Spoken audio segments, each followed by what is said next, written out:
Hello friends, இன்றைக்கி நம்ம என்ன பார்க்க போகிறோன்னா ஒரு சூப்பரான சைடிஷ் தாங்க. அதுக்கு நான் வந்து கொத்தமல்லியை இந்த மாதிரி ஃப்ரெஷ்ஷாக எடுத்து லைட்டாக வாஷ் பண்ணி ஒரு மிக்ஸி ஜாரில் சேர்த்துக்கிட்டேன். அது கூடவே வந்து ஒரு 2 ஸ்பூன் கடலைப்பருப்பு அண்ட் உளுத்தம்பருப்பை நல்லா கோல்டன் ப்ரௌனாக வறுத்து சேர்த்துக்கிட்டேன். ஒரு 2 பச்சை மிளகாய், கொஞ்சமாக இஞ்சி பூண்டு, கொஞ்சமாக துருவின தேங்காய், இது கூடயே தேவையான அளவுக்கு உப்பு, இது எல்லாத்துக்கும் கூடவே வந்து ஒரு 1/2 டம்ளர் அளவுக்கு தண்ணி ஆட் பண்ணி இதை வந்து அரைச்சி எடுத்துக்கோங்க.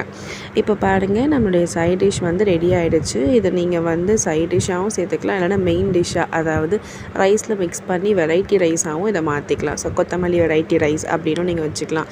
இல்லைனா வந்து கொத்தமல்லி சட்னி, கொத்தமல்லி தொகையல் அந்த மாதிரி கூட நீங்கள் வந்து வச்சுக்கலாம். பார்த்தீங்களா, ஒரே டிஷ்ஷில் எத்தனை வெரைட்டின்னு. இப்போ இதுக்கு கொஞ்சமாக நம்ம தாளித்து கொட்டிக்கலாமா? அதுக்கு வந்து கொஞ்சமாக எண்ணெய் விட்டு நல்லா சூடானதுக்கப்புறமா கடுகு, உளுத்தம்பருப்பு, காஞ்ச மிளகாய் அண்டு கருவேப்பிலை இதை வந்து தாளித்து கொட்டிக்கோங்க. அப்போ இன்னும் சுவை சூப்பராக இருக்குங்க. ஸோ நீங்களும் ட்ரை பண்ணி பார்த்துட்டு லைக் பண்ணுங்கள், ஷேர் பண்ணுங்கள், சப்ஸ்கிரைப் பண்ணுங்கள், மறக்காமல் கமெண்ட் பண்ணுங்கள். டடா பாய்.